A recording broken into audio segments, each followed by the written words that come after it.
I still remember that night. The station was almost empty, rain tapping on the tracks. The yellow lights above flickered like they were alive, breathing in the dark. I held my ticket tight and stepped forward, feeling the cold rain bite into my skin. The old security guard looked at me with tired eyes and whispered, "Don't miss the last train." The train doors hissed open, releasing a gust of damp air and silence. When I stepped inside, the door closed behind me, a sound that felt like being sealed inside a coffin. The seats were empty, the corridor stretched endlessly, and every shadow looked alive.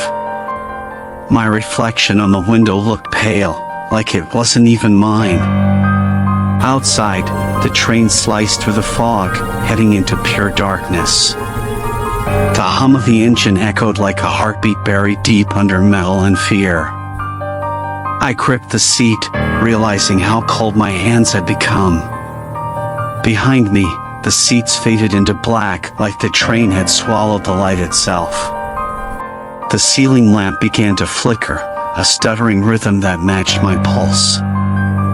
I turned slightly, catching my own eyes in the glass, but my reflection didn't move.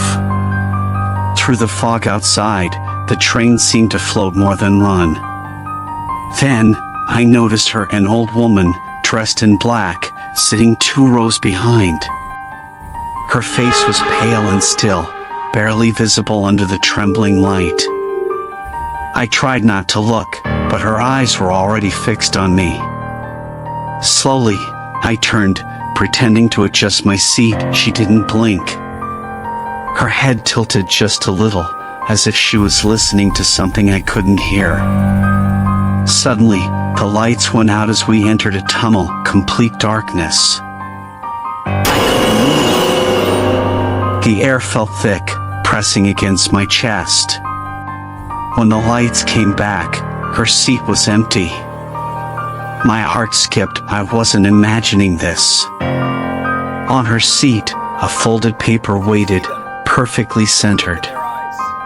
I unfolded it with trembling hands. It read, "If you see them, don't look in their eyes." The paper felt warm, like someone had just been holding it. I looked down the corridor. It was empty, yet not quiet. At the far end, faint silhouettes began to form in the flickering light. And I realized they were moving toward me. Dozens of ghostly passengers began walking down the aisle, silent and slow. Their clothes were old, 1940s maybe, their faces pale and hollow. A thin fog crept along the floor, swirling around their feet. I ducked behind a seat, holding my breath. A pale hand slid along the top of the seat beside me. I could hear soft breathing, not mine. One of them stopped near me, tilting its head unnaturally. Its lips moved, but no sound came out. The lights flickered violently, and all their heads turned toward me. I shut my eyes, praying the darkness would take me first. When I opened them again, they were all frozen, lifeless mannequins of the dead. The camera in my mind moved slowly through them, their eyes, their silence, their sorrow. At the far end, a faint red light blinked like a heartbeat.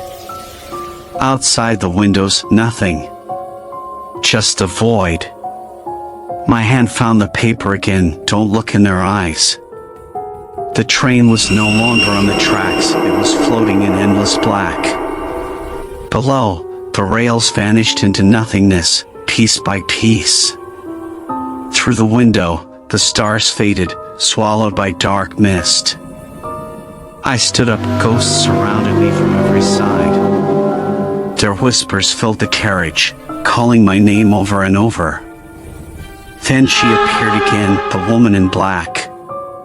She leaned close, whispering, "I told you not to look." I turned, trembling, unable to breathe. Her eyes were pure black, bottomless pits glowing faintly in the dark. The whole train began to shake, lights flashing red and white. time slowed, I felt my body fade, dissolving into the dark.